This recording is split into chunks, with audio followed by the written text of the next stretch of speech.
Okay, well, this is very exciting for me, can I just say? It was so exciting that I actually sat down before I came out here and made some notes, which is very much not like me. It says don't swear at the top, so that's good. I'm going to introduce you to, obviously, to Benedict, but I'd just like to say first off, Benedict, that the last symposium in 22, I don't know whoever was here in the 22 one, would have seen me banging on about your book and banging on about how we need to somehow relate what Benedict knows all about, that huge knowledge about what the real world was like when it was rammed with biodiversity, and how we can drag those ideas back into our world, our urban world. And that's what I think we'd like to kind of explore today.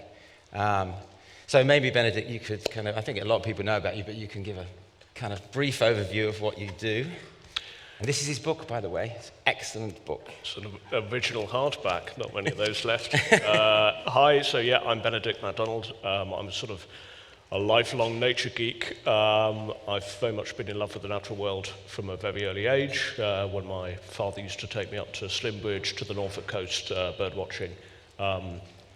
And over time, I guess I've kind of developed this deep kind of love for the British countryside with simultaneous kind of sadness that it is, you know, many species that I remember being common even when I was young are basically going down the pan.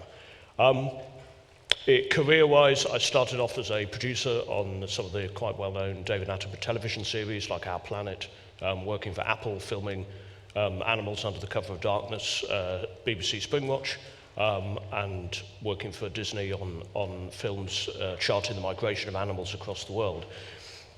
And I guess that, plus a lot of other travel, particularly in Eastern Europe, kind of exposed me to the fact that there are amazing places on the planet that are still, you know, teeming and replete with nature, and there was quite a marked contrast between those places and coming back to the UK with its tidy, pea-green, silent fields. And eventually I kind of decided that, you know, television wasn't a direct enough medium for change in my view, so I set up my organisation Restore.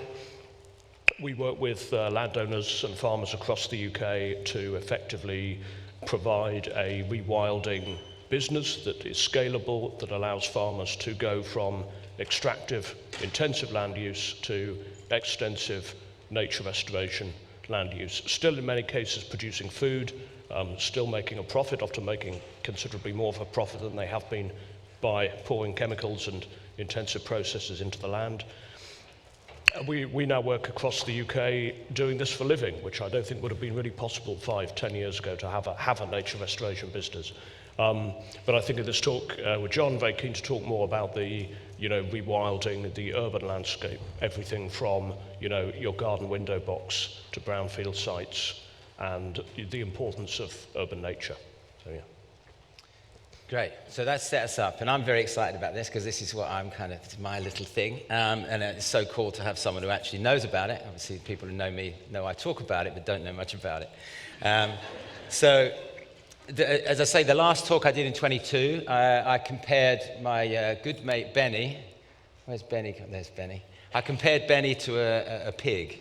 In the talk, in the fact that as a disruptor, a good gardener is a big disruptor, in the same way that I presume a wild boar is. Absolutely. And maybe you could give us a feel for what the importance of that sort of disturbance is. Well, I was writing at Cornerstones. There's nothing like a pig, but the closest thing to a pig is a human being with a trowel or some form of larger machinery. My garden in Bristol, sadly, is a bit small for a self-sustaining population of wild boar, although I was more than up for giving it a go. Neighbours might have complained, police might have been involved.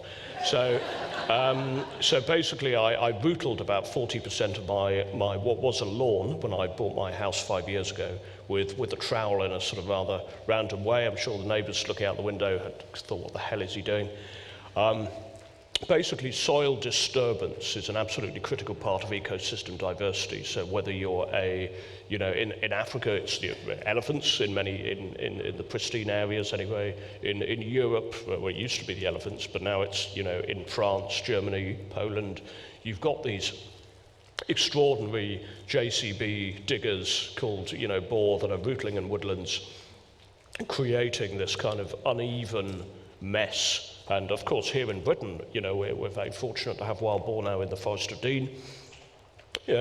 Amazing for biodiversity. But basically, they dig the place up and it looks a mess, like, tilling a garden. But then, of course, it's that bare earth that provides the very basis of new life. So obviously in a garden, that's what you plant, but in the wild, that's orchids, ground-feeding birds, flowers, and then over time, scrub, and then over time, new trees growing up through the scrub. So if you go to a boar digging in the Forest of Dean every year, and I did this when I was writing Cornerstones, you come back again and again and again, there are more levels of life where the boar have dug than where the boar have not dug, or in woodlands where the boar are absent or have been culled. So rootling is a vital dynamic process. And of course, some of you, like me, may not be able to have a garden boar, and so the emphasis is very much on us to rootle and create beneficial chaos. Beneficial chaos, there's a phrase. It doesn't have to be a garden, of course. On Salisbury Plain, of course, it's a tank, isn't it, that does a similar thing. And I think that's, I don't know, for me, that's the joy of this conversation, is the fact that us being in the landscape, gardening the landscape, actually interacting with the landscape is a positive thing. And I was always quite keen to get away from that kind of classic nature conservation thing of, here's the reserve, we don't really touch it, you mustn't tread on it, you mustn't do anything. You know what I mean? It's that sort of thing. It's this conversation, I think, is really beautiful in that it puts people within the landscape and says that's a good thing. Yeah, I mean, the RSPB reserves are incredibly tidy places. You've got your reed bed, then your woodland, and if any scrub comes up in the reed bed, it gets tidied away because the bitterns don't like it. Well, I used to have much more fun nature watching on old industrial sites like the Cotswold Water Park, where basically they've just been left. So you've got this kind of like 30-foot high fortress of bramble with nightingales and bullfinches, grasshopper warblers. And it is complete chaos because it hasn't been ordered and tidied. And I think, I work in ecosystem restoration, not in conservation. So we're trying to get people away from planting trees. I mean, don't get me wrong, in gardens, fine, but in terms of like big landscapes, it's much better to have natural regeneration by keeping your deer numbers low and effectively pretending to be a wolf than it is to plant things in lines, in rows. So even our nature reserves are actually, by European standards or wild standards, incredibly tidy. And our brownfields actually offer us a much more realistic vision of how nature used to grow itself, because often, I used to go down to a place called Richborough Power Station in Kent, home to an amazing number of nightingales and turtle doves, because you've got that sort of low nutrient base. No fertilizer's ever been used on that land, or not in the recent past anyway. So everything, all the different flowers are there, they're competing against one another. You've got the yellow rattle, you've got the scarlet pimpernel, which is what the turtle dove's feeding on the seeds. And I thought this is really weird that actually British brownfields are firstly more biodiverse than most nature reserves, and secondly, give us a much better proxy of what the natural world wants to do when it's allowed. And the other really bizarre one is actually a motorway verge. If you look at a motorway verge where you don't have sheep, you don't have chemicals, you don't have too much deer pressure, and you've got all this kind of complex hawthorn scrub when you're driving down the M5, I mean, it may have passed some of you by, but it's actually a closer proxy of what nature wants to do than a lot of the trees that we plant in straight lines. Yeah, and I think that I think the other thing about motorways and roadsides is they have that linear connection as well, don't they? They have that wonderful continuous linear connection. Yeah, a huge amount of the glowworms in Bristol, which ended up colonising my garden, funnily enough, were sort of in this refugia habitat of the old railway line between, it's not the old railway line, it's the working railway line between Bristol and Bath, and of course eventually Paddington. And there were huge sort of embankments on these railway lines that have never been nitrated, phosphated, glyphosated, or farmed in any way. And of course, although they may only be about 3 to 4 meters wide, they're hundreds of miles long. So actually, the Winchat was basically tidied out of all of our farmland. It ended up living along our railway lines, bullfinches, grasshopper warblers, all of these kind of scruffy species, glowworms particularly, and large blue butterflies. Most colonies of the large blue butterfly in Britain are on railway embankments. So these areas are really important, and they also teach us valuable lessons about how tidy the rest of the countryside is. Yeah, and I think it's that, what always was weird, I found really weird, was that we knew where all the best places were for wildlife. We kind of knew that brownfields were really good. We knew chalk quarries and sand pits, that's where all our nature reserves were. And yet we never thought, why don't we think about that in the new design of landscapes? Why don't we take the elements of that landscape and that disruption and what makes that good and put it into new landscapes? And that feels to me like a thing that we've really missed. And it's that incredibly complicated space, isn't it? That's that wonderfully mixed space. And I've always thought that appeals to people as well as to wildlife. And that's the potential, I think, maybe in urban areas. I think totally. I mean, obviously we do service these larger landscapes, and we've got our biggest project in Bedfordshire, probably not too far from here, a place called South Hill, where we're basically creating 6,000 acres of mess. But the parkland, UK parkland designations, and the UK generally is just very, very, very tidy. If you compare a British village to a village in the Dordogne, which is screaming loud with swifts and has got these big scruffy bushes. And we didn't always used to be this way, because when you look at black and white pictures of British villages, in the 1920s, in the 1940s, no one's going around obsessively cutting the verge as if the verge is going to grab people's children and pull them into the soil. The nettles are going to come through the window at night and walk off with the dog.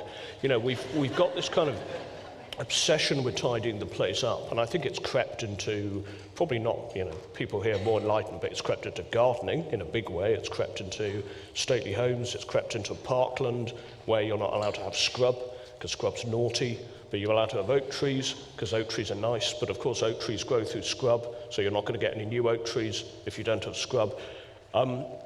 It doesn't make any ecological sense at all, and I just think we really like to be tidy, and whether it's that sort of, old colonial mindset of let's go and tidy up the world and its societies, or whether, there's just something in the national psyche, but, we really do like to be tidy, and it's actually, we are literally tidying hedgehogs into oblivion. Hedgehogs like wood piles and scruffiness.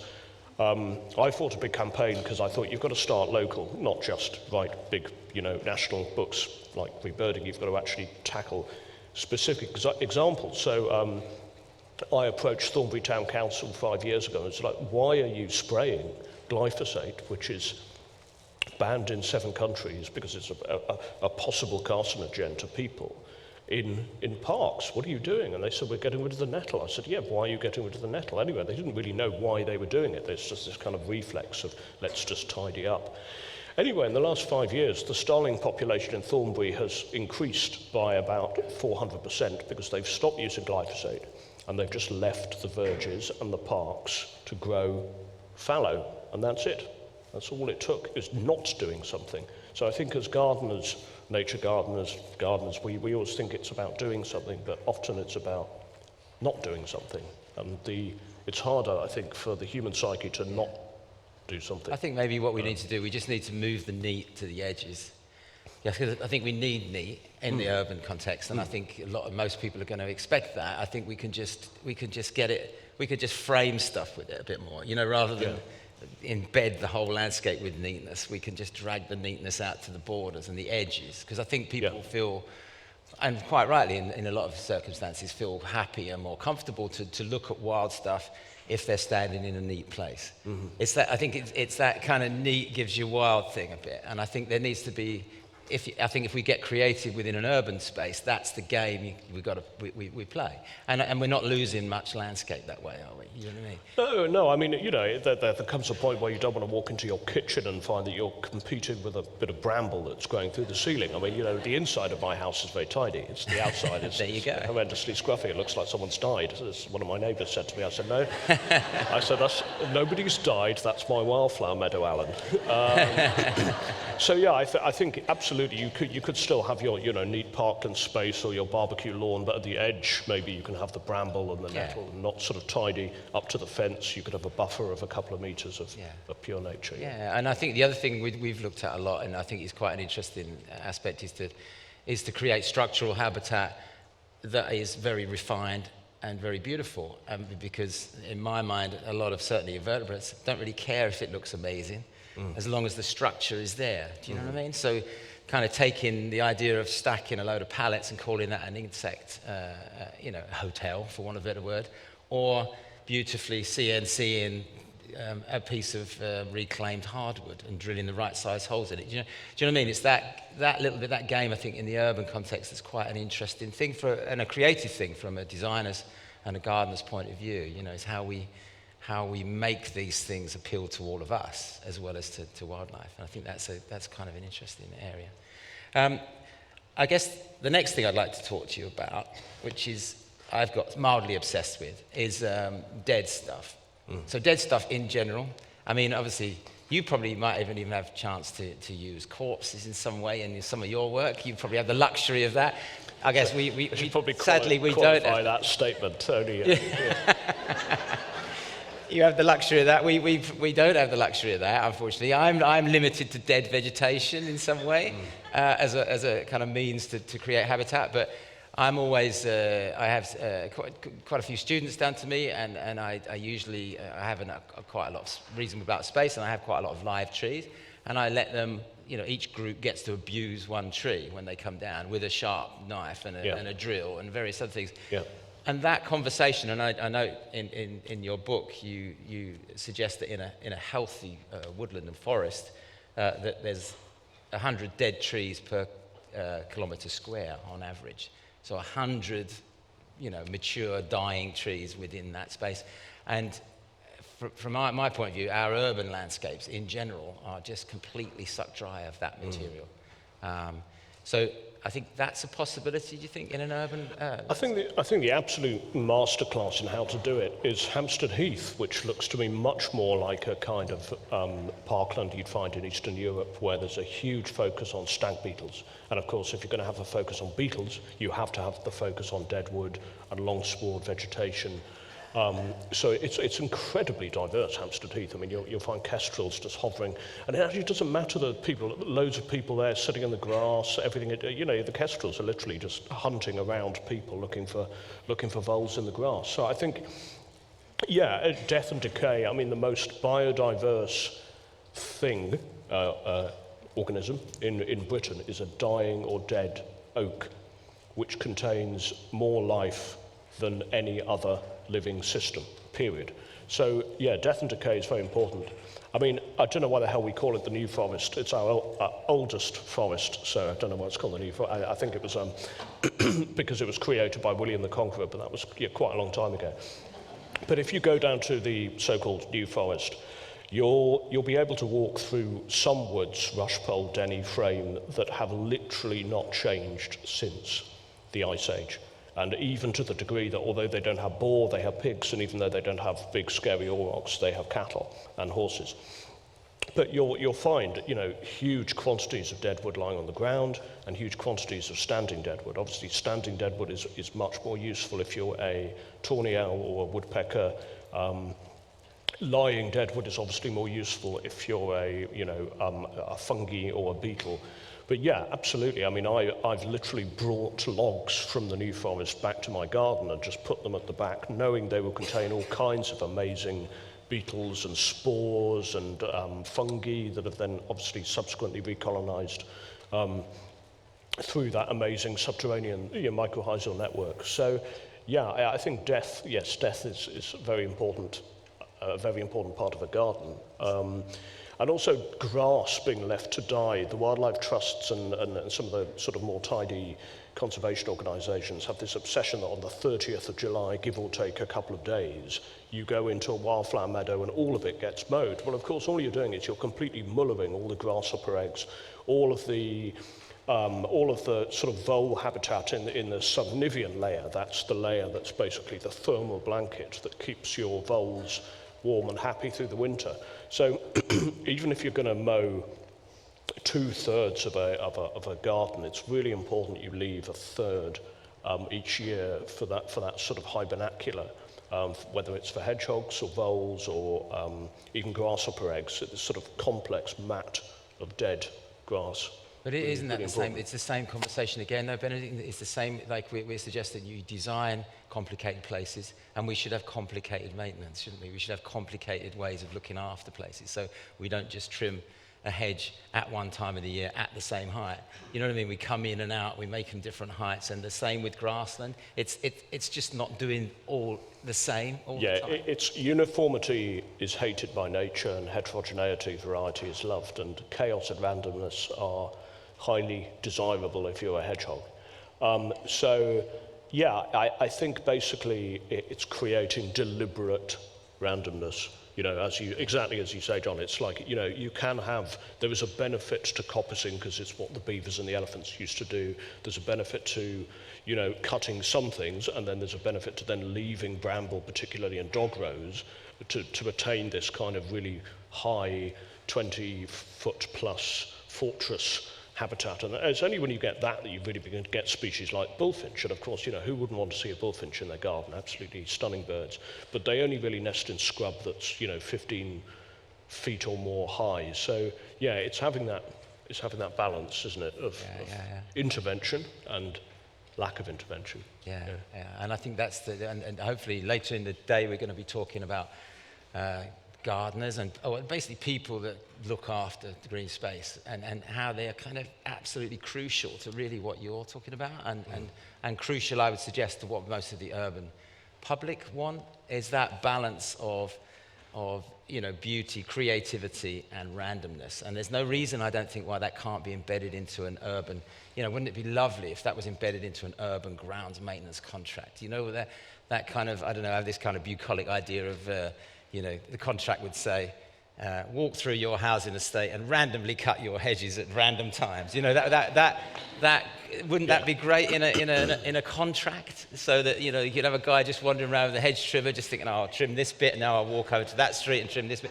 You know, and there's no reason why this can't happen in some way. I think you know, it's not. I don't think it is a dream anymore. I think these things could happen within an urban place. Well, I've always wanted the people, you know, to walk around, the guys who are paid to cut the hedges and just really go to town, not cutting them again and again and again, to have T-shirts that either say be a beaver or be a boar, because it will at least start to get into their psyche that they're meant to be pretending to be lost, you know, ruminants or important keystone species. I think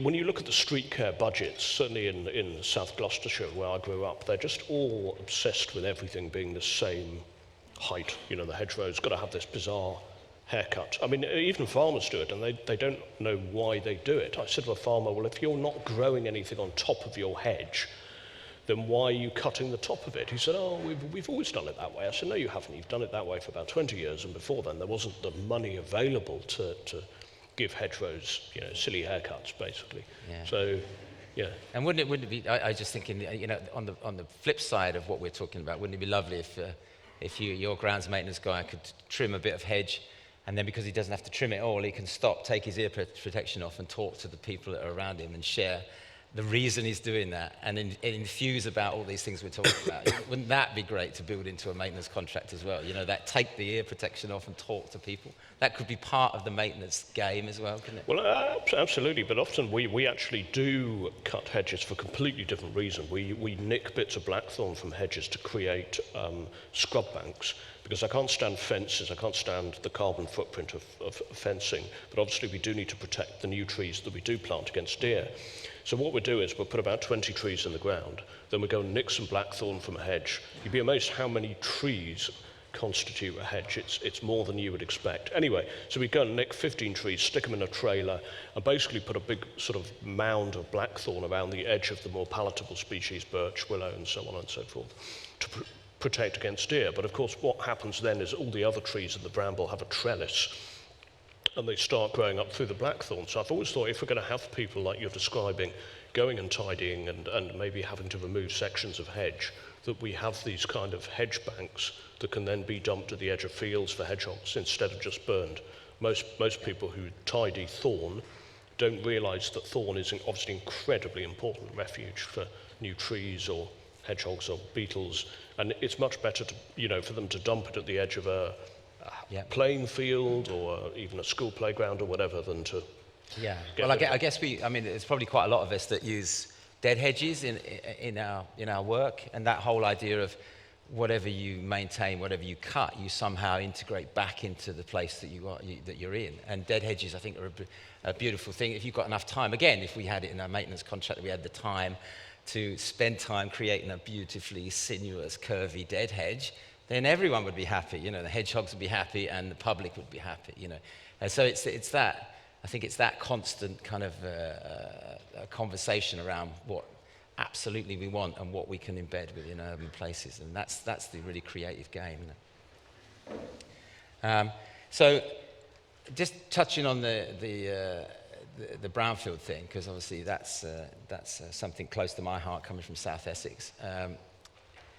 What we're saying is the reason brownfield is so good, the reason it's so important often, one, I guess, is because we've destroyed most of the agricultural land, so it feels a lot better. Maybe it's because of the contrast, and two, I guess it's because of the structural elements within it as well. It's and the topography and that one. I heard someone say once that pretty much every landscape would benefit from a bomb being set off in it. That would create a crater and a mound. And that would probably improve the biodiversity of most landscapes. Yeah, well, funnily enough, we work with a client, guy who used to own a company called Delphis in Savernake Park in Wiltshire. And for some reason, I don't know if the Nazis just had a really bad day with the sat-nav, but basically quite a few bombs dropped on his land, and it's not strategic. I don't really understand why. Anyway, this was obviously during the war. Excuse me, during the war. And basically, it's left a load of craters. Over time, the craters have become filled with water and scrub and willow. And basically, he's now got cuckoos on his land, which these days is pretty rare. And they're all feeding in the goat willow, on the hairy caterpillars, in the goat willow, in the bomb craters. So yeah, a little bit of strategic detonation and bombing is probably great for nature. I dread to think what the risk assessment would look like. But I think relating back to what probably most of us do, it's just that act of dig a hole, make a mound. As soon as you just do that simple piece of topography, you then created more diverse planting opportunities, which is what obviously a lot of us are interested in.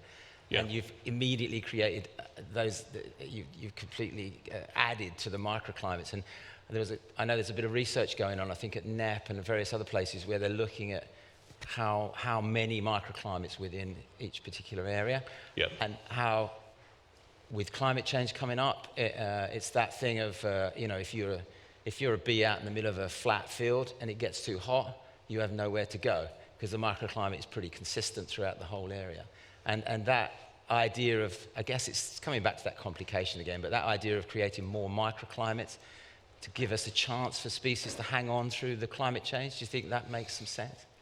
I do. I think you find even especially in Chalk Downland, in Wiltshire, in the areas on the slopes where the fields haven't been levelled because they could almost never get the machine in, you do find these little thermal traps where suddenly, even on a hot day, you'll see far more chalk hill blues or whatever flying because it's a heat trap. Yeah. So we do a lot of stuff that we call defielding. So obviously every time we take a rewilding project, it starts off normally with a square field, whether that's a sheep field enclosed by dry stone walls in Cornwall, or a more conventional arable field, somewhere like this part of the world enclosed by hedge. And of course, the first question is, why is it a field? Well, it's a field to grow stuff. Well, if we're not growing stuff anymore, then it doesn't need to be flat. But I think people forget quite how much we've tamed the British landscape. It's simple things like rocks. When I was in Turkey, I was on this hillside. It was absolutely full of butterflies, and I noticed that the butterflies, the lizards, even the corn buntings were all singing on or feeding or basking on rocks. So we went to Cornwall and we sort of, said to our landowner, where are the rocks? And we realised, of course, the rocks had been taken out of the field since the Neolithic, and they're now in the dry stone walls, which are very pretty and very nice. So we didn't destroy the dry stone walls, but we did move a huge number of rocks back into fields because, it's not like the cows that we use in our conservation trip over them. So there's no reason not to put the rocks back in the fields. And we noticed that there are huge increases in lizards, in basking invertebrates, increases in grasshoppers, because those animals are drawn to these heat trap areas, and they also form, important part of courtship and all kinds of other, things. It's kind of like, I don't know, I guess a worn rock in a field is the grasshopper version of Tinder or whatever. So yeah, rocks, contours as well. You're absolutely right. I mean, absolutely. That's why the industrial sites are so good. Yeah. You've got these kind of uneven, scalloped bits where gravel's been dumped, and obviously because it was dumped, it wasn't dumped in a sort of straight line. So yeah, we do a lot of scalloping in our fields.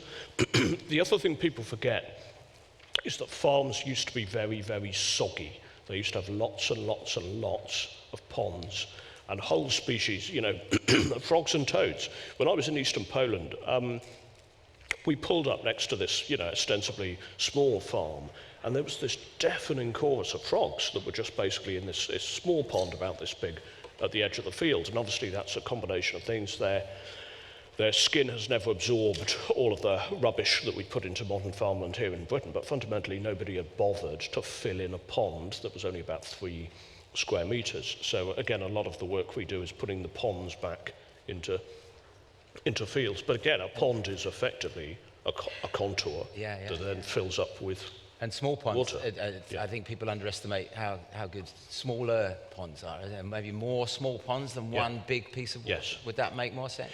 Yeah, because Britain never had, Scotland, sorry, I shouldn't refer to Scotland as not being in Britain. England never really had big lakes. It had, huge areas of floodplain, which is like shallow water. But the rest would have been elephant wallows a very long time ago, or boar wallows, or wallows created by bison, horses, by animals. So, there would have been hundreds of thousands of shallow-edged ponds. But of course, the great creator of ponds is the Eurasian beaver. And, the response of amphibians to a beaver release reminds us that, animals don't like deep, sudden ponds that do this, because there was never anything that did that. In nature, there were lots of animals that created soft-edged habitats. We reintroduced a load of pool frogs to our beaver pond on Hamatethi in Cornwall. And basically, all of the frogs now live just on the woody margins at the edge where the water and the wood meet.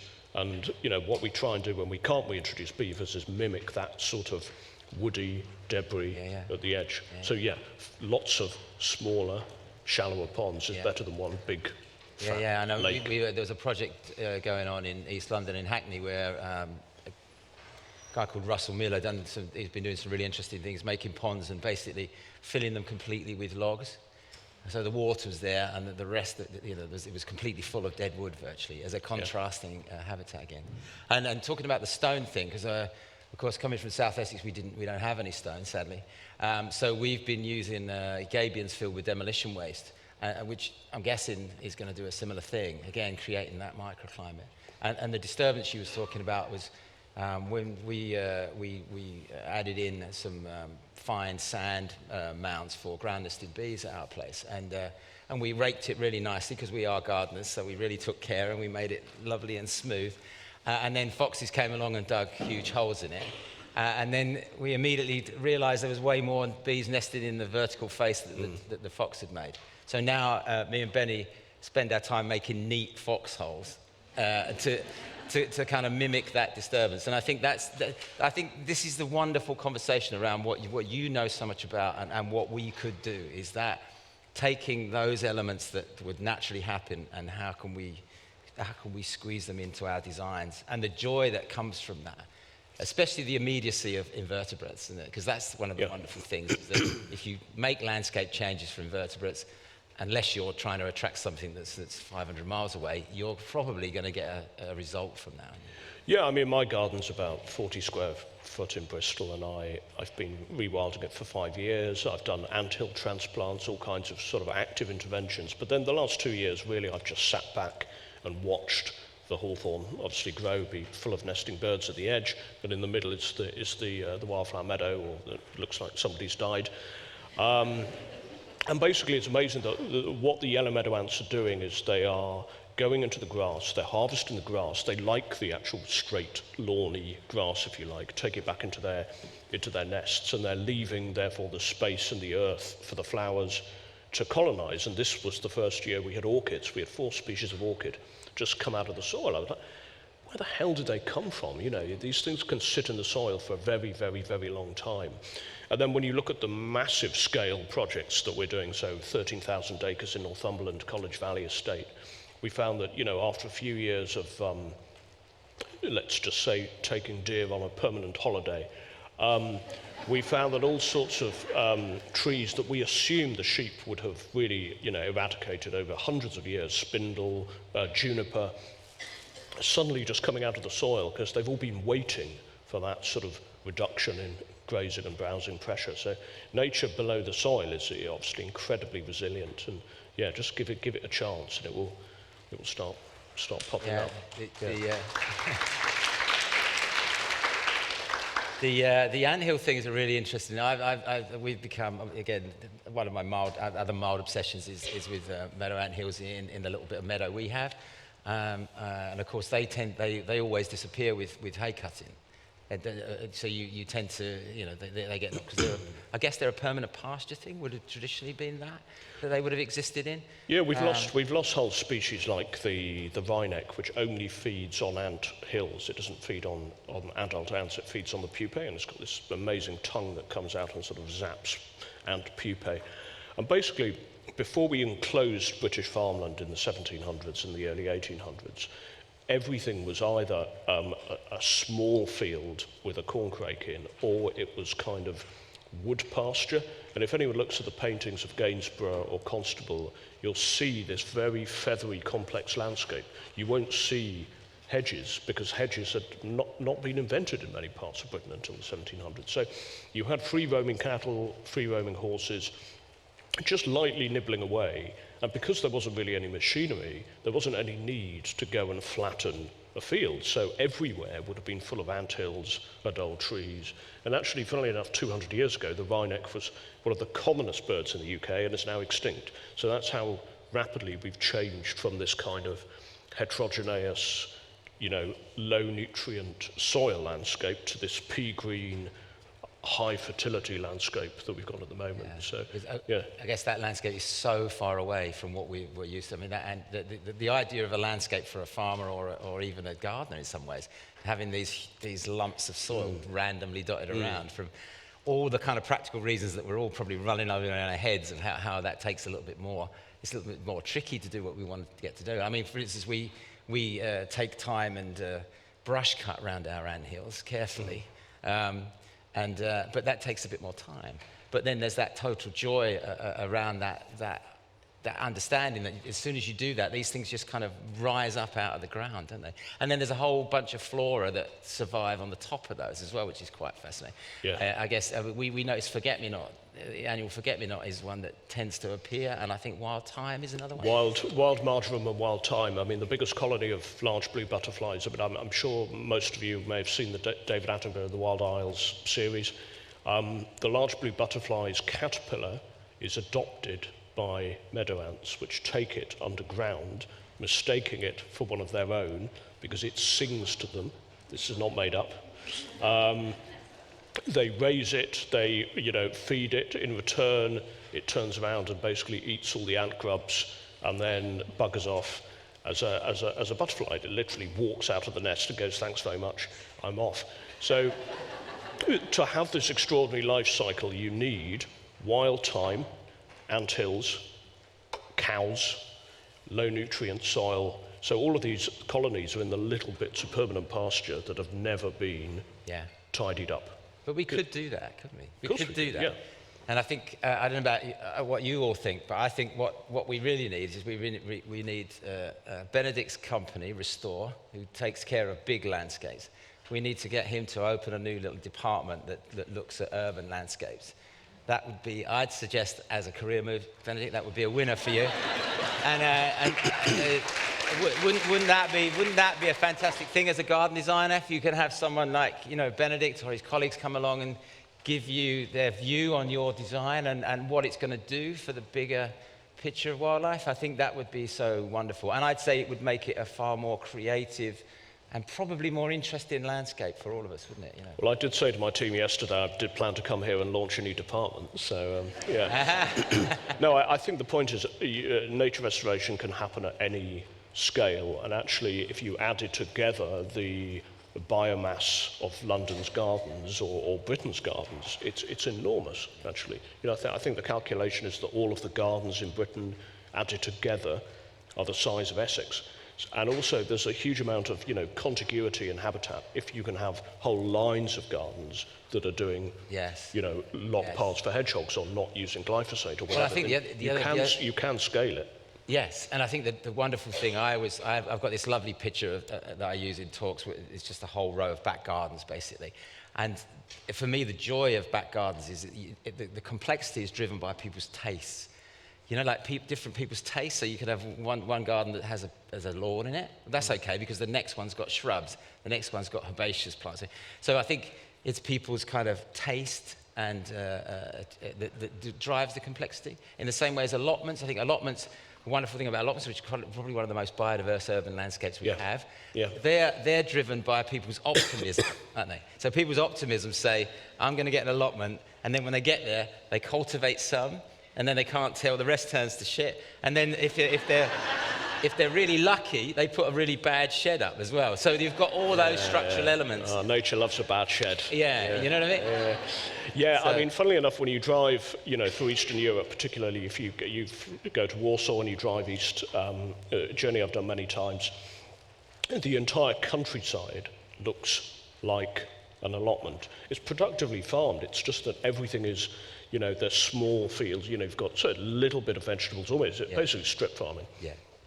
A friend of mine got very excited thinking that strip farming was something very different from what it was. But it is actually a very productive use of the land, because instead of these vast fields we have in the UK that just produce one crop, in eastern Poland they're producing dozens of crops side by side. And I think, wheeling out that sort of allotment principle into the wider countryside is I think that's a great way.